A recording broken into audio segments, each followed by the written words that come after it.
Hello friends, എനിക്ക് അനുഭവപ്പെട്ട കുറച്ച് കാര്യങ്ങളാണ് ഞാൻ നിങ്ങളുമായിട്ട് പങ്കുവയ്ക്കുന്നത്. നമ്മോട് ചെയ്യാൻ പറ്റുന്ന ഏറ്റവും വലിയ കാര്യം എന്തെന്ന് വെച്ചാൽ, ഞാൻ പറഞ്ഞിരുന്നു, നമ്മളെ തന്നെ സ്നേഹിക്കുക.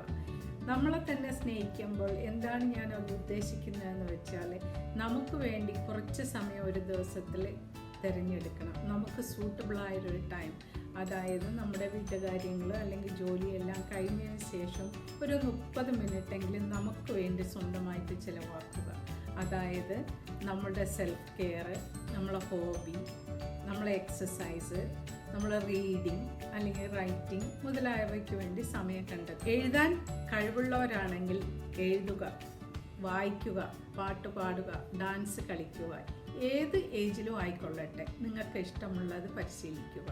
അതുപോലെ നിങ്ങൾക്ക് ഫ്രണ്ട്സ് ഉണ്ടെങ്കിൽ, നിങ്ങൾക്ക് വിശ്വസ്തതയും നിങ്ങളുടെ ഇഷ്ടങ്ങളും അനിഷ്ടങ്ങളും അല്ലെങ്കിൽ ദുഃഖങ്ങളും ഒക്കെ പങ്കുവയ്ക്കാൻ പറ്റുന്ന ഫ്രണ്ട്സ് ഉണ്ടെങ്കിൽ തീർച്ചയായിട്ടും അവരുമായി കോണ്ടാക്റ്റിലാവുക.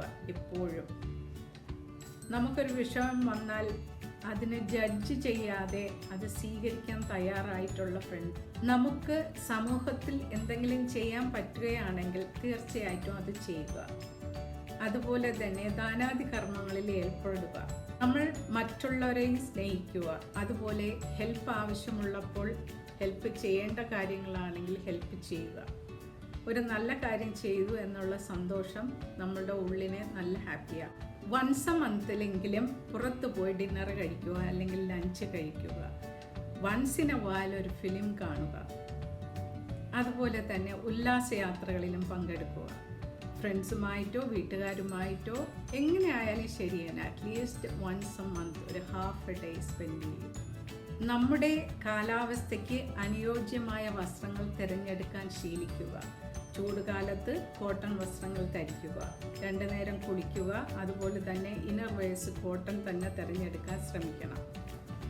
സാമ്പത്തികം അനുസരിച്ച് ഡ്രസ്സുകൾ തിരഞ്ഞെടുക്കുകയും മേക്കപ്പ് ചെയ്യുകയും ചെയ്യുക.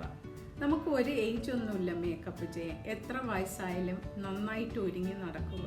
അതുപോലെ തന്നെ ഒരു ചൊല്ലുണ്ടല്ലോ, മരിച്ചു കിടന്നാലും ചമഞ്ഞു കിടക്കണോ. ഒരു ഏജ് കഴിഞ്ഞാൽ ഞങ്ങൾക്ക് സ്വന്തമായിട്ട് നഖം വെട്ടാനോ മുടി വെട്ടാനോ ഐബ്രോ എടുക്കാനോ ഒന്നും പറ്റില്ല. അപ്പം നമുക്ക് ഒരു ബ്യൂട്ടി പാർലറുടെ സേവനം ആവശ്യമാണ്.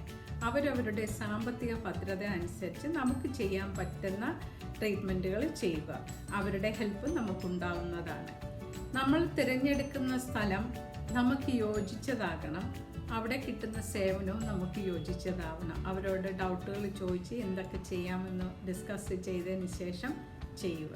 അല്ലാതെ പരസ്യങ്ങളിൽ കാണുന്നതൊന്നും എക്സ്പെരിമെൻ്റ് ചെയ്യാതിരിക്കുക.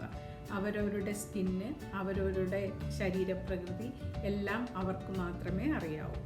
നാട്ടിൽ അല്ലെങ്കിൽ കേരളത്തിൽ പൊതുവേ ഉള്ളൊരു ധാരണയുണ്ട്, ഞങ്ങൾ ഓരോ വസ്ത്രം തിരഞ്ഞെടുക്കുമ്പോഴും എനിക്ക് പറ്റിയതാണോ അല്ലെങ്കിൽ മറ്റുള്ളവർ എന്ത് ചിന്തിക്കുമെന്നുള്ളത്.